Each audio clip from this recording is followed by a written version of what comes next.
પંચમહાલ જિલ્લાના હાલોલમાં કંજરી રોડ પર આવેલી દર્પણ સોસાયટીમાં પારિવારિક વિવાદ સમયે હિંસક બનાવ બન્યો છે। પતિ પત્ની વચ્ચે ચાલતી બોલાચાલી દરમિયાન સસરાએ લોખંડની પાઇપ વડે પતિ પર હુમલો કર્યો હતો, જેને કારણે પતિને માથામાં ગંભીર ઈજાઓ થઈ। સસરાએ પત્નીને પણ મોઢામાં મુક્કા મારી ઈજા પહોંચાડી હતી। આ ઘટનામાં ઘાયલ પતિ પત્ની બંનેને તાત્કાલિક હાલોલ રેફરલ હોસ્પિટલમાં સારવાર માટે ખસેડવામાં આવ્યા છે। ઘટનાની જાણ થતાં હાલોલ પોલીસે ફરિયાદ નોંધી આગળની તપાસ શરૂ કરી છે।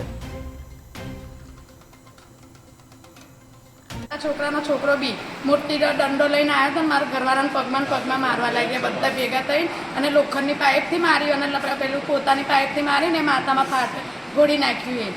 કેટલા લોકો હતા સામે? એ લોકો 4 જણ હતા। એ 3 જણ એમની 3 જણ માણસ હતા અને એક બૈરી હતી, એમની એક વહુ હતી અને એક સાસુ હતી। એમ 5 જણ થઈને અમને લોકોને માર્યા। એ લોકો શાનાથી મારી?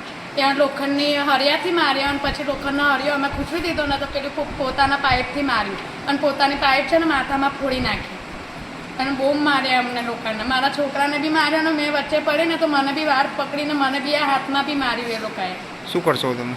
મારે કેસ કરવાનો છે એ લોકો ઉપર। શું નામ તમારું? મનીષાબેન।